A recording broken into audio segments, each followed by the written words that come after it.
In my experience, when you ask people what power models they use in order to get people to do things for them, they far more frequently indicate that they use persuasive power models, such as speaking ability or experience or even seduction, rather than compulsive power models such as rank or position. In a sense, the reason for that is obvious. If you ask people about how they would personally feel if somebody else used compulsive power models such as rank on them, they would say that they would feel that the person was bullying them, that they were trying to force them to do something, that in a sense they were treating them a little bit as a little bit incapable.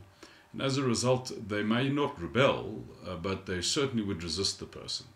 And that resistance would eventually turn into malicious compliance. In a sense, the person's whole demeanor would be, I would do exactly what the boss asks me to do, and I hope it fails. However, when you consider this a little bit further, what becomes apparent is that this distinction between compulsive and persuasive power models is not as obvious as it would appear initially.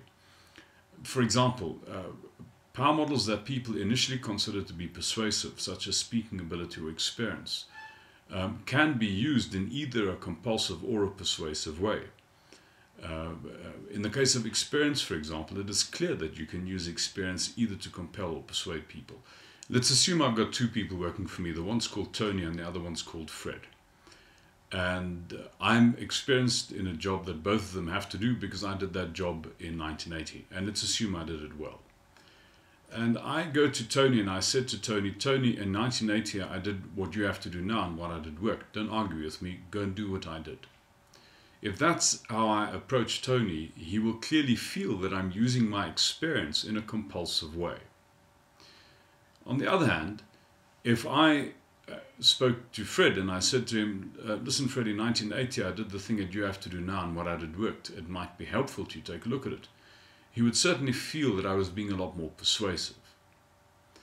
Now, the question is, what's the difference between the two interactions? And initially, it would appear as if the difference between the two interactions is purely who makes the choice. In a sense, in the Tony interaction, he doesn't make a choice, I make the choice. In the Fred interaction, he makes the choice. So, therefore, it would appear as if the difference between the Tony and the Fred interaction is purely just about compulsion or persuasion.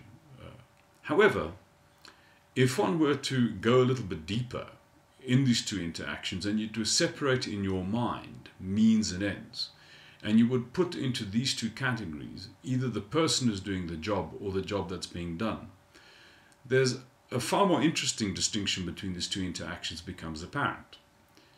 If I say to Tony, Tony, in 1980 I did the thing that you have to do now and what I did worked. Don't argue with me, shut up and go and do what I did.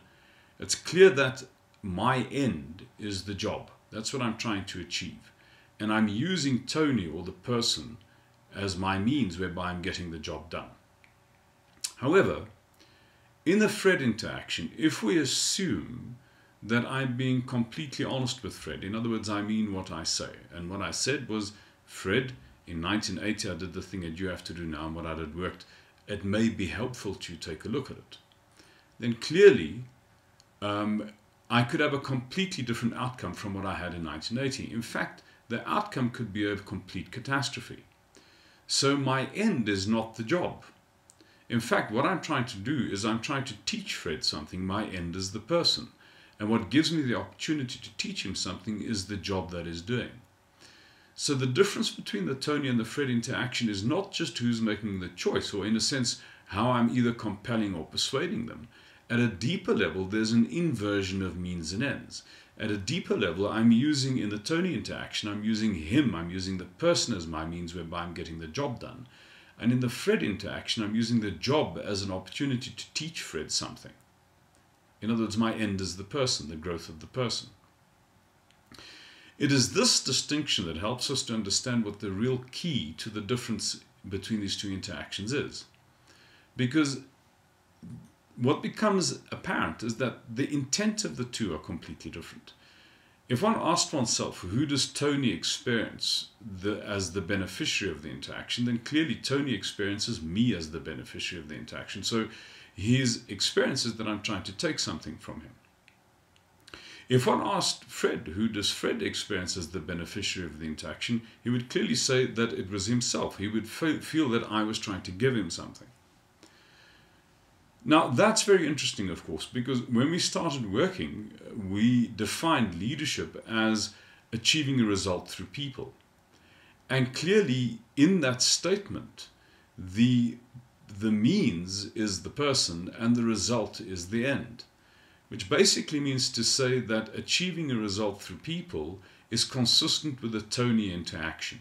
The intent is consistent with the Tony interaction.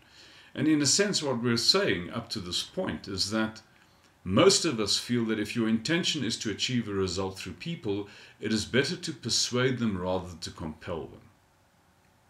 And the question is that true?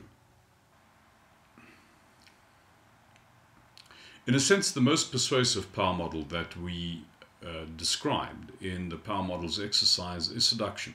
And very often people do use seduction in order to get people to do things for them. Now, let's say, for example, somebody came to you and was really nice to you and commented on your beautiful haircut and how particularly good you were at doing a job. And once they thought that they'd made enough of an investment in the emotional bank account, then said to you, please do for me what I want you to do. Generally, you feel that they're trying to manipulate you. And in fact, in most instances, there's a sense of two injuries here. Not only are you trying to get something out of me, but you're treating me like an idiot in the process. For most people, this is even more offensive than the pure sort of compulsive behavior, which suggests that if you are if you consider yourself to be in the relationship with somebody else in order to achieve a result through them, it's actually better to compel them than to persuade them, because at least you're being honest. The problem with persuasion is that there are two injuries. Not only are you trying to get something out of somebody, but you're actually treating them like an idiot in the process. So it suggests that we have a fundamental problem with our definition of leadership. If we say leadership is about achieving a result through people, then in fact it's better to compel than persuade, because at least you're being honest. So we conclude that if the leader's intention is to achieve a result through people, he can either do it by way of compulsion or persuasion. If he uses compulsive means to get people to do things, they will feel bullied and they will resist him over time. If he uses persuasive means to get people to do things, they will feel manipulated and they'll basically come out in conflict. This suggests that it doesn't matter whether the boss is compelling or persuading people. If his intention is to achieve a result through them, they'll only work for him because they have to, not because they want to.